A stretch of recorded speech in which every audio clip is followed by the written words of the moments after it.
Okay, I'm back with even more math this time. I have two things to offer today that I hope will bridge the gap between maybe people who just installed today and they're wondering what's good, and then hardcore mega nerds like myself when it comes to build crafting or theory crafting in Remnant 2. The first thing I have to offer is something that a lot of you have already seen, and that is just a main build calculator. It takes the inputs of whatever you're using, and it gives you extremely detailed statistics about that given build. It started out as a spreadsheet, then I took the time to start learning web development, then it turned into a site. Now it's still a site, but it looks a touch different.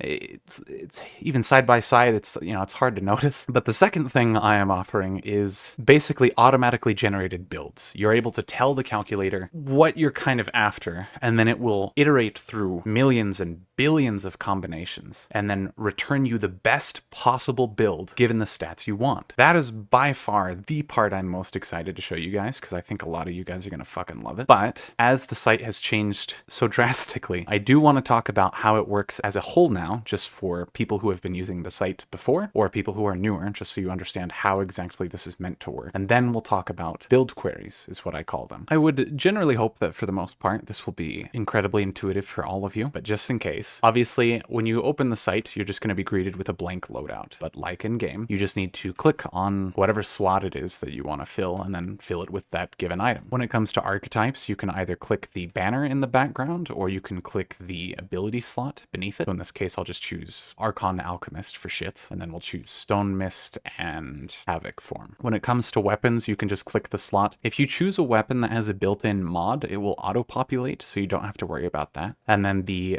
mutator can be selected beneath that. Concoctions are down at the bottom left, consumables are down at the bottom right, and then off to the right we have traits. And traits are, I don't even know what to say. Click the circle to make it the level you want, and then select whatever traits you'd like. Do note though that the trait point cap is adhered to with this. So say down here, I only have 4 points left, but on Revivalist, say I click 10. It's obviously going to only put it to 4, and then it's also going to lock out the rest of the UI, so I can't add any more traits or points. If you want to add more traits or points again, you need to remove points to open up the slots. But now that basic input is covered, let's go back to a filled out build and talk about how it calculates, because especially if you've seen the video that this build is from, which is the last melee build that I did a few months ago when the DLC released, you know that we didn't actually hit the damage reduction cap in that video, but this build, as it is, which is identical, says that we go over, and that's obviously not right. But that's just because the calculator calculates everything from every single item that you put in here. Every passive, every consumable, every prime perk,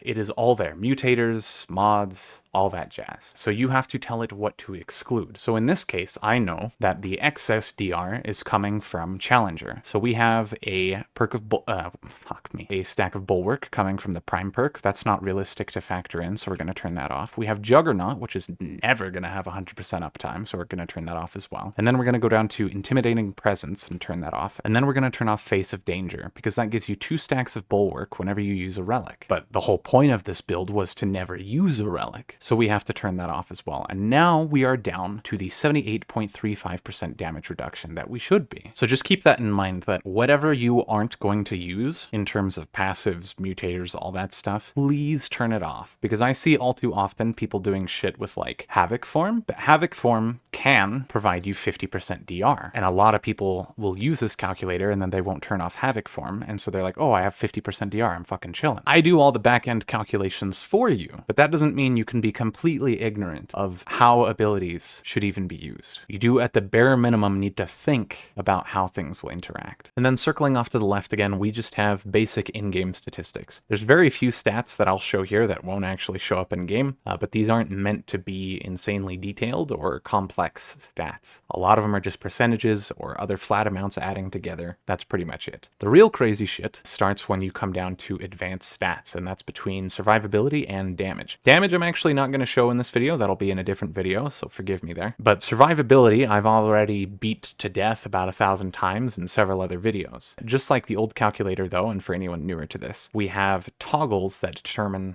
what stats are used in terms of effective health, effective healing, effective DR. Team count is just for shit like Game Master's Pride, so that way you can tell it what the divisor is in terms of the shared healing. Summon count is for shit like Soul Guard or Soul Shard. Spirit Healer stacks should be fairly fucking obvious. The Mutator Spirit Healer. We're just stating for the sake of assumptions how many stacks you're ever going to achieve while using that Mutator. And then in the middle here, we just have include relic healing, because this will tell you your total healing possible via either active healing effects, passive regen like regrowth, or passive healing like Tranquil Heart. But Tranquil Heart's healing is considered relic healing and needs to be included as it is excluded by default. It makes very little difference in the current loadout, but on something like Crystal Heart or Resonating Heart, it's obviously going to be huge. I've already beat all of these statistics to death about 1 trillion fucking times by now, so please, for the love of God, if you do not understand what these values mean in terms of tanking, survivability, please, God, just go watch this other video I have. It's like 6 minutes long. You're going to leave considerably better equipped to 1, use this calculator, 2, make your own builds, and 3, use what I'm about to talk about next, and that is the build queries, or the automatically generated builds. And these things are fucking awesome, okay? I think a lot of you guys are going to love this, because it allows you to import some very vague filters, and then basically run against millions of combinations for a given build, and then it'll give you the best option possible. Now in the background right now, I just have an extremely vague build running. It's purely looking for the best effective health, but I haven't specified any filters beyond strictly statistics that would involve EHP. Not with shields, by the way, this is just EHP. So obviously the best results here are not indicative of anything serious. We're going to talk about how to filter this properly, but in terms of just a generalized build with no advanced statistics being included, no shield EHP, nothing,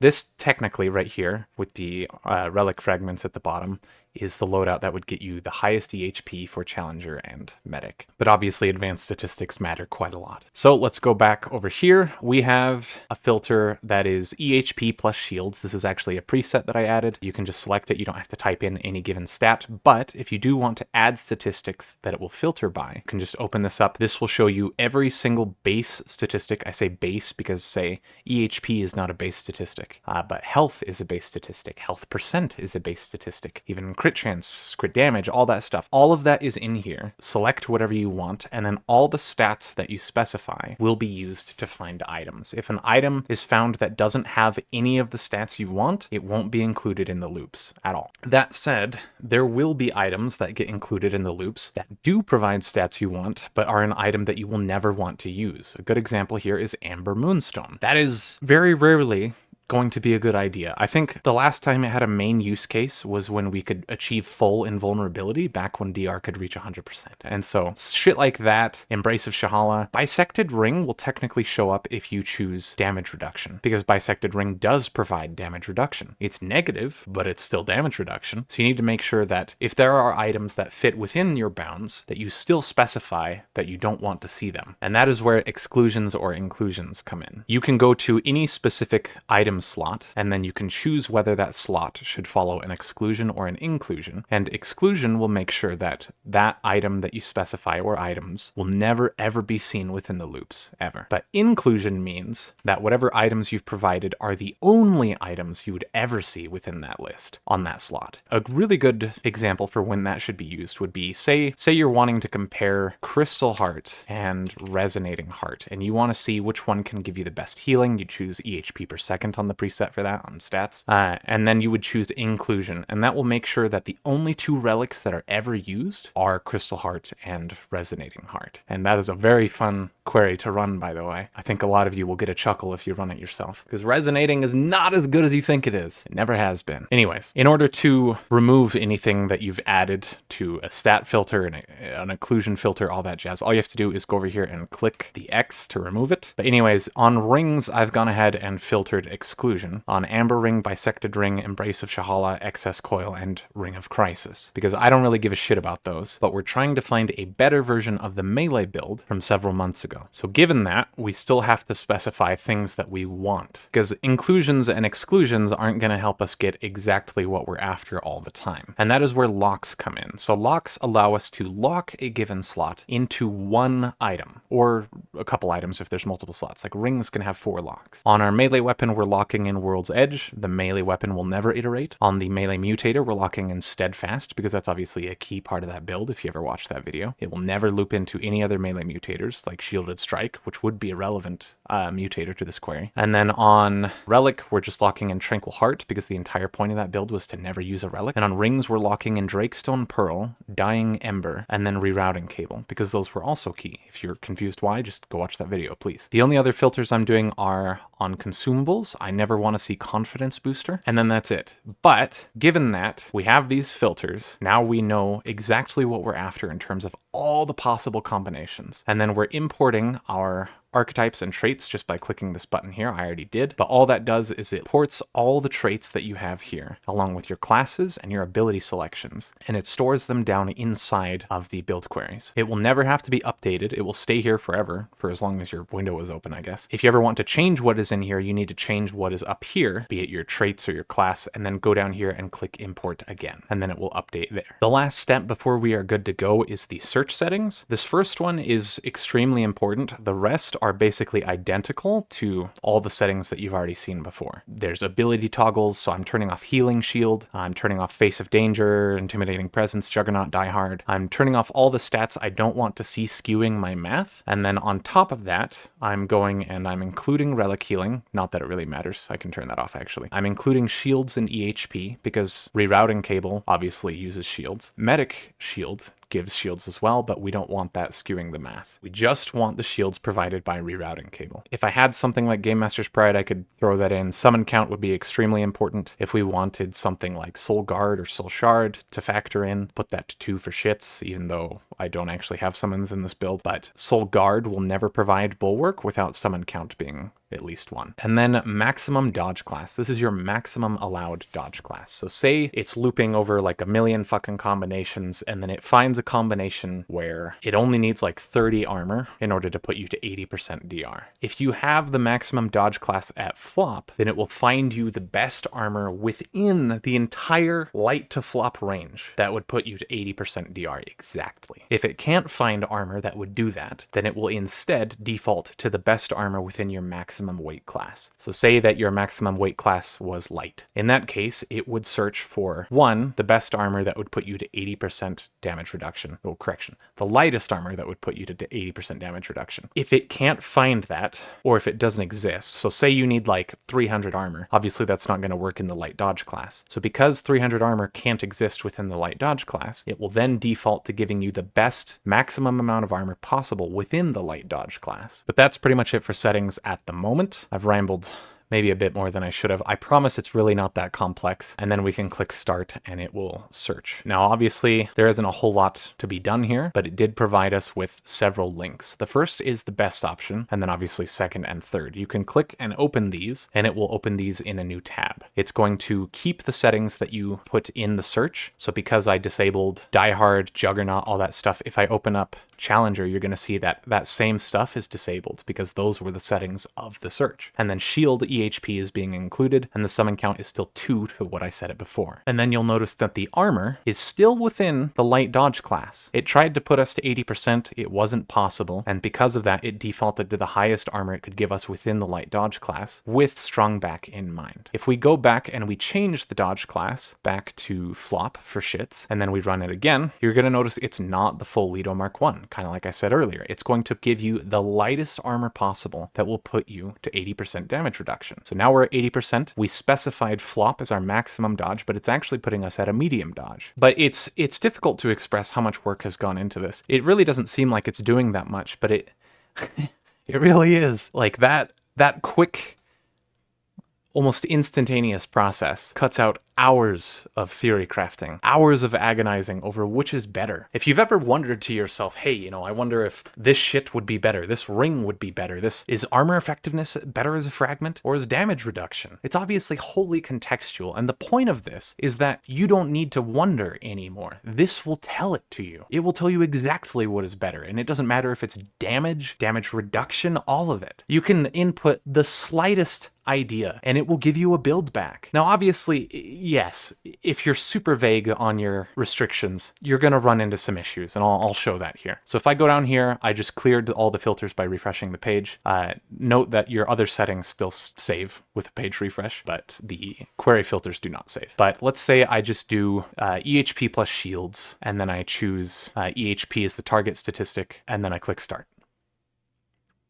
It's going to take a second, but I didn't import. Anyways, obviously this will show up if you forget to import your class. There's 47 fucking million combinations on just items that relate to damage reduction, EHP, shields. 47 million. This used to take hours. That it takes 16 minutes now is already impressive, but 16 minutes is still a really fucking long time. So just be aware that the more you're able to filter, the faster this will go. And I mean a lot. So we're at 47 million right now. Rings alone without filters offer like 33 million combinations with 170 rings and 4 slots.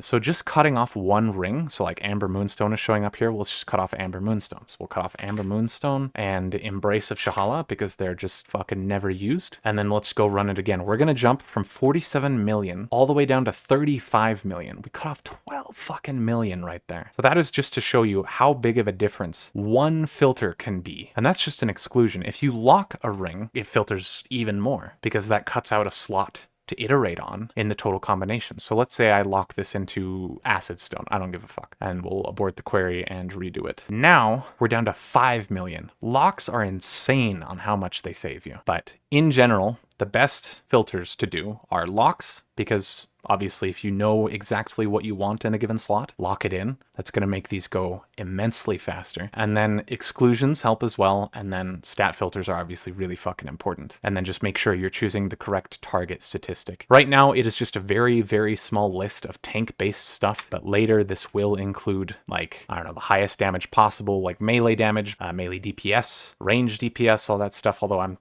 oh fuck, I really don't want to do range DPS. That's gonna suck. I'm like a hair away from being done with melee DPS, but I was working with some people from the wiki, and I learned some very disheartening and frustrating things. Like, for example, the duration of melee attacks can vary depending on if your player model is male or female. Not only the time, but the damage as well. For example, a female scythe backstep quick attack has a damage multiplier of 1.35, whereas a male scythe quick step, or backstep, quick attack has a damage multiplier of 1.15. There's some really weird inconsistencies that have caused some issues that are delaying the melee calculations, but they will come, probably after the DLC. And then lastly, just as 2 closing notes, the first is, what do you do with a build once you've perfected it? Once you've gotten the best possible values for whatever you were after, where does it go? You can obviously just keep it to yourself if you're a bitch. But what I advise you do is post the build on Remnant 2 Toolkit. This is not a paid advertisement, nothing like that. It's literally just a site that has a whole shit ton of builds. You can choose featured builds that are curated. You can just search through community builds by whatever filters you're after. They don't do any fucking math here. Just keep that in mind. But in terms of a builds hub, this is it. I will never do anything like this. So I have actually worked with Remnant 2 Toolkit to make an export function. So that way, if you have a build in a filter that you like, you can click on the build link that will open the build in a new page, and then you can click on export to Remnant 2 Toolkit. It will not save settings. Say you disabled fucking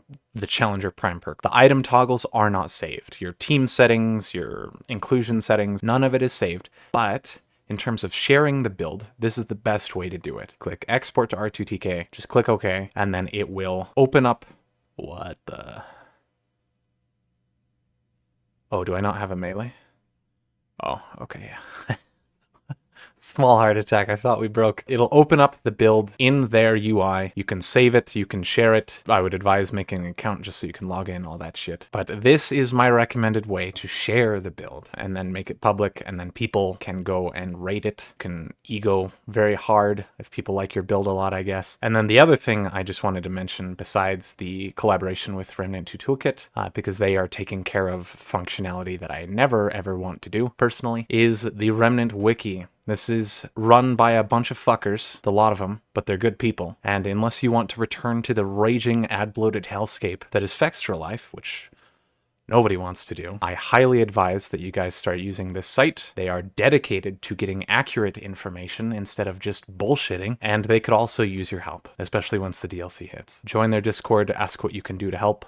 They will have your babies if you do. Anyways, I have rambled for plenty long enough already. I hope you guys are able to comprehend anything that I've said. And if you have any questions, please let me know in the comments down below. If there was something that was just outrageously unclear, please say so. And I will do my best to clear it up in the pinned comment. So if you're confused on anything, check the pinned comment. I'll add important pieces of info there.